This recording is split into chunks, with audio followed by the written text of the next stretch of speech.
The cheapest SMS service in the Gambia, brought to you by the coolest network, AfriCell. Text all day, every day with your friends and loved ones to AfriCell network for only 40 bututs per SMS. The texting never stops. AfriCell, always hook you up.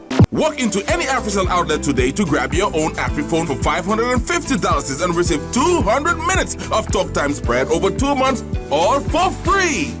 AfriCell, got you. Talk till you drop. Enjoy free calls every morning between the hours of 6 a.m. and 10 a.m. Pay for the first minute and the rest of your call is free. Nothing beats this. Let the conversation begin. With AfriCell, you're never out of credit even if you're out of cash. Borrow up to $250 as credit with the AfriCell Cholera Credit. Send a blank SMS to 152 to activate the Cholera Credit. AfriCell Cholera Credit, the solution for you.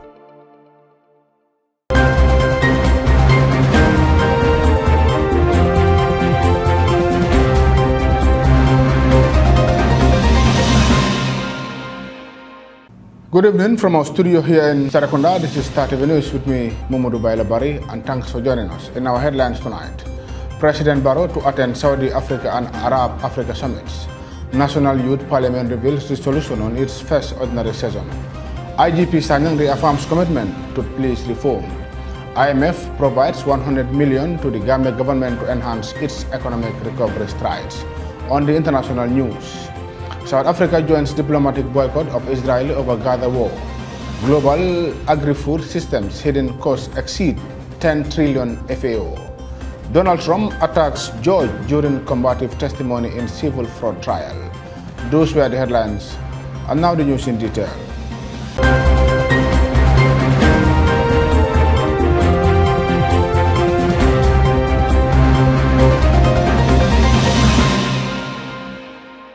Many thanks for joining us. According to a press release from State House in Banjul, it reads, the President of the Republic of the Gambia, His Excellency Adama Barrow, will depart Banjul International Airport tonight to the Kingdom of Saudi Arabia. He is set to attend the Saudi Africa and the Arab Africa summits on the 10th and 11th November 2023. On the sidelines of the summits, the Gambian leader will also participate in the bilateral meetings to engage partners on issues mutual interests to the Gambia and other countries and institutions, and it ends. Moving on now, the National Youth Parliament has showcased its commitment to addressing key issues impacting young people by presenting a comprehensive 17-point resolution after their first ordinary session. Mariama Dem reports. The National Youth Parliament members on October 30th and 31st, 2023 gathered at the National Assembly chambers to discuss pertinent issues affecting the lives and livelihood of Gambian youth and the need to prioritize them in the national development drive of the Gambia. The session fostered dynamic debates enabling the youth to deliberate on matters crucial to their well-being with a focus on irregular migration, the national youth policy and a host of other relevant areas. Following the deep discussions by the young parliamentarians, a 17-point resolution paper was on Tuesday, the 7th of November 2023, revealed by the National Youth Parliament via a press conference. Honorable Omar Cham is the Speaker of the National Youth Parliament. Place the youth at the forefront of the Recovery-Focused National Development Plan, NDP 2023 to 2027, including in its implementation processes. Empower young people by facilitating trade, skills training, and grant opportunities, fostering entrepreneurship and self-sufficiency. Promote agriculture as a viable commercial venture by offering financial support in the form of loans and grants to young people and ensuring the accessibility to fertilizers to enhance agricultural productivity. Increase the budget allocation for young people in the national budget to more efficiently address youth-related issues. The need to prioritize skills development, irregular migration response, and people with disabilities are not left out in the position paper. Prioritize technical and vocational training programs to enhance youth employability, starting with the implementation of the pronouncement of the establishment of multi-purpose TVET centers in each region, and equipping existing TVET centers, particularly in rural areas, to combat rural-urban migration and irregular migration. Constitute an inclusive emergency response team to take urgent actions and measures to address irregular migration. Make information communication technology an examinable subject at all levels of our education. Address the learning needs of persons with disabilities, particularly in teaching and learning of math. For the visually impaired, the provision of scholarships and the exclusive provision of Braille, ramp, and learning aids for persons with disabilities at all levels of education. The National Youth Parliament is also calling for the amendment of the 1997 Constitution to introduce a quota system aimed at enhancing women's participation in leadership and governance, promoting gender equity, and halting gender stereotypes. The position paper also emphasized the necessity to protect and strengthen legal and institutional frameworks to provide a more efficient implementation of laws and policies against FGM. Increase public awareness campaigns of the negative consequences of FGMC and promote intergenerational dialogue to find a common ground on the issue. Include youth representatives in national peace structures, including the Peace and Reconciliation Commission, to foster meaningful youth participation in all peace-building processes. Strengthen civil society security relations to foster collaboration for the maintenance of peace and security, and encourage intergenerational dialogue and community policing to foster mutual understanding in peace-building processes. The resolution urged the government to construct and develop sports facilities in each region to enable the youth to harness their potential and promote socio-economic development, invest in the processing, manufacturing, and creative industries, officially pronounced the youth as a national priority to inspire the specification of special programs for the youth and mainstreaming of youth issues in all sectors of national development, and as well reintroduce the draft constitution and prioritize key legal and governance reforms to solidify the harnessing of the gains of the country's transitional justice process. The National Youth Parliament has over the years been advocating for the need to prioritize youth matters in the National Development Plan and by far include them in decision-making, but it seems only little has been done. As we speak, we're not satisfied by the level of progress made in this regard, but there are a few things that we can appreciate. For example, in terms of development of the Youth Act, which is incoming, the young people have been consulted across the country, including youth organizations, and even in the development of the National Development Plan, the Recovery-Focused National Development Plan, young people have been rightly consulted as well in its development. However, there's a long way to go in terms of the inclusion of young people and their prioritization, and that was why we had it as one of the key motions during the session to ensure that the young people are very much prioritized in National Development Plan. With this adopted resolution, the National Youth Parliament are set to embark on a series of engagement which include presenting it to the Vice President of the Republic of the Gambia and discussing with him possible partnership to better the lives of young people. The Youth Parliament is also anticipating the implementation of this crucial resolution by the Government of the Gambia before its next session. Maria Amadem, reporting for Star TV News. The Inspector General of Police, Abdullah Sanyang, has reaffirmed his commitment to reform the Gambia Police Force. He made this statement during a visit to an in-service training for 20 traffic officers on Tuesday. As Modu El Baji reports, the 5-day training is expected to train 2 batches of 20 personnel of the Gambia Police Force Traffic Unit.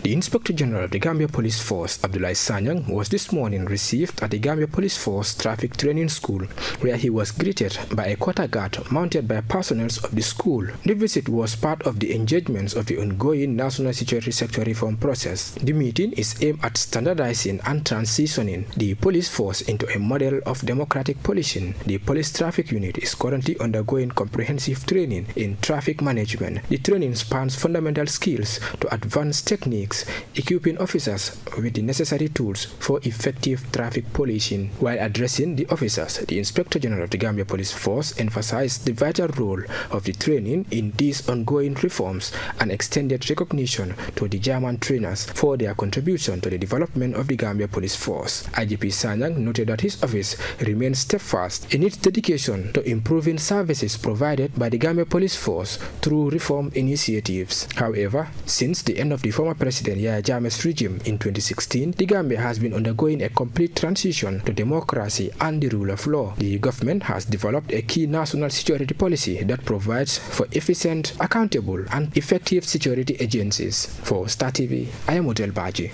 The International Monetary Fund has extended another financial aid of $100 million to the Gambia government. The fund is meant to strengthen the country's economic recovery efforts, address inflation and foreign exchange, among other areas. More in this report.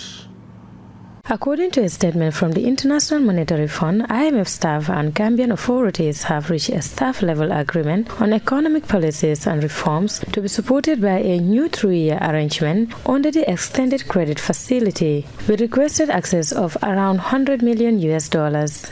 The Extended Credit Facility supported program aims to strengthen economic recovery, tackle inflation, address foreign exchange pressures, reduce debt vulnerabilities, advance structural reforms, and foster strong and inclusive growth.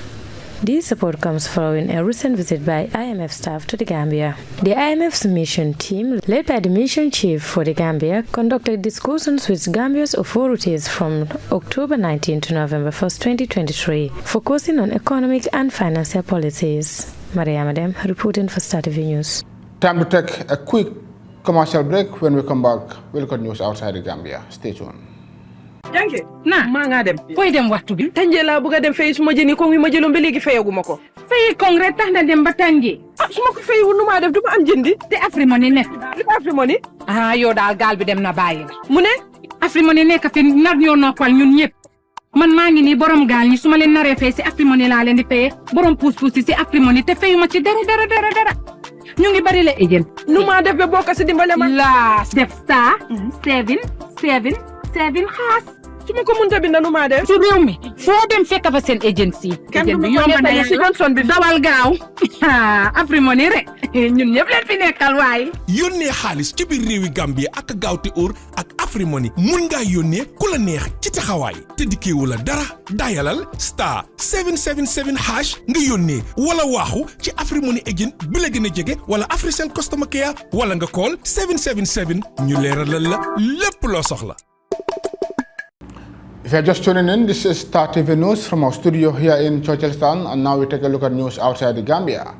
The South African government has said it will recall all diplomats from Israel to signal its concern over the situation in Gaza. A minister in the president's office said on Monday that all diplomatic staff in Tel Aviv would be called to return to Pretoria for consultations without providing further details. Al Jazeera Harumotasa reports from Harare, Zimbabwe. South Africa is the latest country to recall its diplomats from Israel as it signals its concern over the situation in Gaza.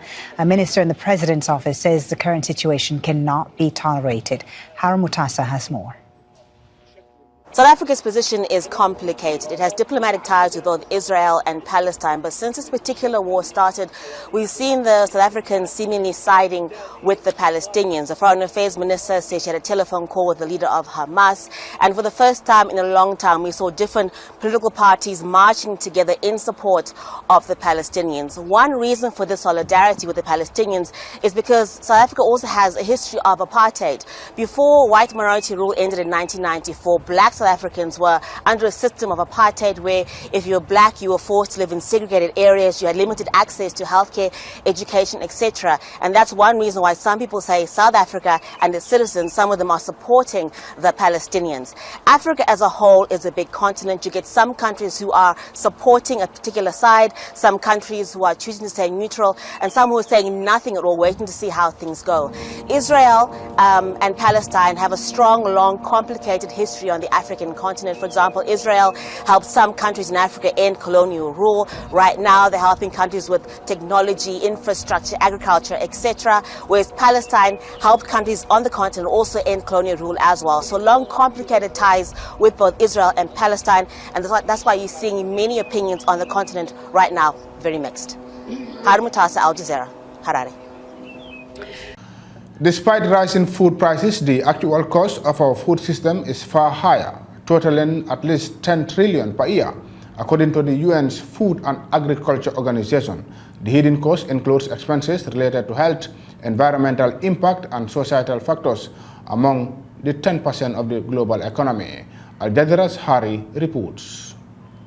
Rising food bills have hit household budgets around the world over the last couple of years, but this report says even these prices fall far short of the real cost of our food production system. The UN's Food and Agriculture Organization says such costs to health, the environment and society add up to at least $10 trillion a year, equivalent to 10% of global economic output. The report says the highest proportion of costs by far come in the form of poor health, with bad diets, high in ultra-processed food, fats and sugars, causing disease, obesity and losses in labour productivity. Environmental costs amount to a fifth of the total, greenhouse gas emissions and land and water use. The FAO says this is almost certainly an underestimate. And in developing countries, the costs fall largely on underpaid small-scale producers who can be blighted by poverty and malnutrition. So does this mean food prices have to rise further? Because in some cases, these costs can just be avoided. It's not like if we want to, let's say, continue to have pollution and have a price for pollution or cleaning the water. In some cases, we can bring better technology that are going to reduce some of these costs. This is the first of 2 annual reports on this subject. For now, the main recommendation is that governments undertake true cost accounting to factor in the full impact on their economies and societies of the global food industry. Action is likely to require regulation, taxation and subsidies to change what we eat and how it's produced. Harry Fawcett, Al Jazeera. Finally now, former U.S. President Donald Trump lashes out at a judge as he testifies in his civil fraud trial. Former U.S. President Donald Trump has taken the stand in New York in his civil fraud trial. He is accused of lying about the value of his assets. Al Jazeera's party reports. Outside a New York courthouse, protesters greeted the former president with signs warning that he is about to face some consequences.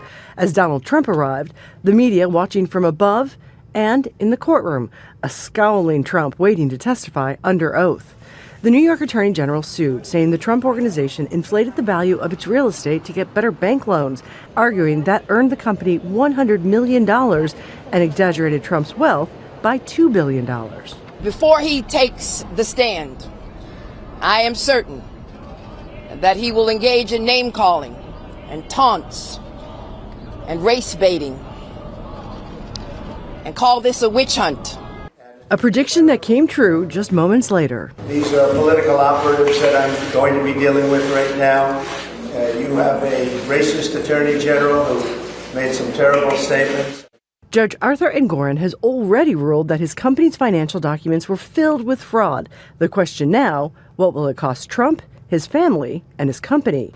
While his adult sons, also his co-defendants, testified that their accountants were to blame, Trump acknowledged that he suggested some real estate values. Under questioning, Trump repeatedly fought with the judge, who will ultimately decide his punishment. The state wants him to pay $250 million in fines, and for Trump and his sons to be banned from doing business in New York, which could mean he would have to sell some of his most celebrated buildings. During a break, Trump motioned to be quiet, advice he may soon wish he took on the stand. Patty Culhane, Al Jazeera. And that report by party brings us to the end of this edition of today's bulletin of today's news. But before we go, a quick recap of our main headlines. President Barrow to attend Saudi Africa and Arab Africa summits. National Youth Parliament reveals resolution on its first ordinary session. IGP Sanyang reaffirms commitment to police reform. IMF provides $100 million to the Gambia government to enhance its economic recovery strides. On the international news, South Africa joins diplomatic boycott of Israel over Gaza war. Global agri-food systems hidden costs exceed 10 trillion FAO. Donald Trump attacks George during combative testimony in civil fraud trial. Well, that's all for this edition of today's news. Thank you very much for watching. Do stay tuned and enjoy the rest of our unbeatable programs. Until then, have a very good night.